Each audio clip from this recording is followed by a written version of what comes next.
বিধানসভার নবগ্রাম গ্রাম পঞ্চায়েতের কুমারডিহি গ্রাম নবগ্রাম গ্রাম মিলিয়ে ২৬টি উন্নয়নমূলক কাজের উদ্বোধন করলেন বিধায়ক। মুখ্যমন্ত্রী মমতা বন্দ্যোপাধ্যায়ের স্বপ্নের প্রকল্প আমাদের পাড়া আমাদের সমাধান কাজ জোর কদমে চলছে রাজ্য জুড়ে। থেমে নেই পাণ্ডবেশ্বর বিধানসভার প্রত্যেকটি বুথের কাজও। আজ নবগ্রামের রাস্তার লাইট, ড্রেন, বেশ কয়েকটি রাস্তার উদ্বোধন হলো।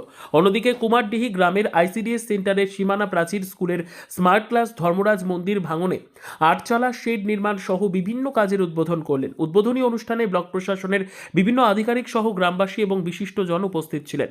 উদ্বোধন প্রসঙ্গে বিধায়ক বলেন, পাণ্ডবেশ্বর ধীরে ধীরে মডেল পাণ্ডবেশ্বরের রূপ নিচ্ছে। মাননীয় মুখ্যমন্ত্রী মমতা বন্দ্যোপাধ্যায়ের স্বপ্নের প্রকল্পের ছোঁয়া পাণ্ডবেশ্বরের অলিতে গলিতে পৌঁছে যাচ্ছে। পাণ্ডবেশ্বর বিধানসভার সাধারণ মানুষ এই কাজ বেছে নিয়েছেন এবং প্রত্যেকটি কাজ অতি দ্রুত সম্পন্ন হয়ে যাবে। তোমরা নাম দিয়েছিলে, দিদি করে দিয়েছে। প্রত্যেক বুথে বুথে আমাদের পাড়া আমাদের সমাধানে দিদি 10 লক্ষ টাকা করে দিয়েছে। হ্যাঁ, আসুন, আপনি আসুন।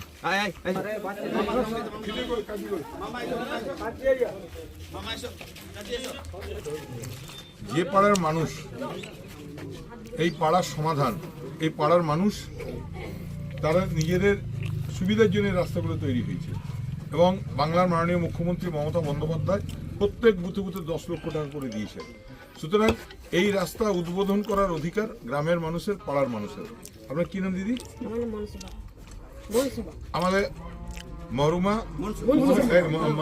মনসুবা বিবি, তিনি এই রাস্তাটা উদ্বোধন করছেন, তাকে হেল্প করছেন আমাদের দাদা কারণ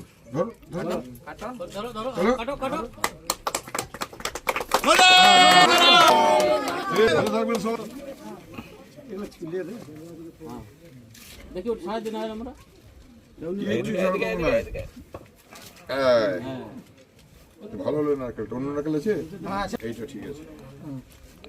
এইটা এই নারকেল আমি ভাঙছি। প্রথমে আপনাদের পাড়ার প্রত্যেকের তরফ থেকে বাংলার মা মমতা বন্দ্যোপাধ্যায়ের দীর্ঘায়ু কামনা করে আপনারা সবাই আল্লাহর কাছে দোয়া করুন। হ্যাঁ, এবং আল্লাহকে কবুল করছি যে তার কাছে আমরা এটা নিবেদন করছি।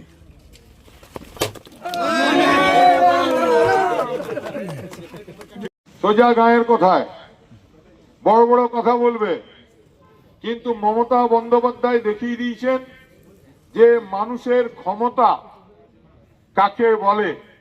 একদম পাড়ার লোকের হাতে 10 লক্ষ টাকা করে দিয়েছেন।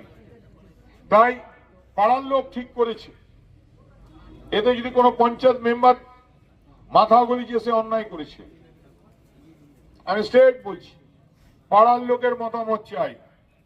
আবার হবে এটা আমাদের পাড়া আমাদের সমাধান। মানুষে অনেকে বুঝতে পারেনি এবারে, তবু বলছি এটার অধিকার মানুষের অধিকার। মমতা বন্দ্যোপাধ্যায় এমএলএ দিকে টাকা দেন 70 লাখ টাকা করে। মমতা বন্দ্যোপাধ্যায় জেলা পরিষদের টাকা পাঠান, পঞ্চায়েত সমিতিতে টাকা পাঠান, গ্রাম পঞ্চায়েতে টাকা পাঠান। এগুলো পঞ্চায়েত, গ্রাম পঞ্চায়েত, পঞ্চায়েত সমিতি, জেলা পরিষদ, এমএলএ, এমপিরা এটা দেখে নেন। কিন্তু আপনাদের গ্রামে কটা বুথ? 5টা বুথ, মানে 50 লক্ষ টাকার কাজ হবে। এর আগে কখনো এটা হয়নি, এই প্রথম মমতা বন্দ্যোপাধ্যায়। তাই পাড়ার লোক ঠিক করবে কোন কাজটা হবে আর কোন কাজটা হবে না। কোড়াপাড়া হবে, কোড়াপাড়ার লোক ঠিক করবে। আমাদের চারিজি পাড়া, সো পাড়া, বাগদি পাড়া, বড় মুসলিম পাড়া, ছোট নামু পাড়া, এখানে কোথায় কি কাজ হবে পাড়ার লোকরা ঠিক করবে।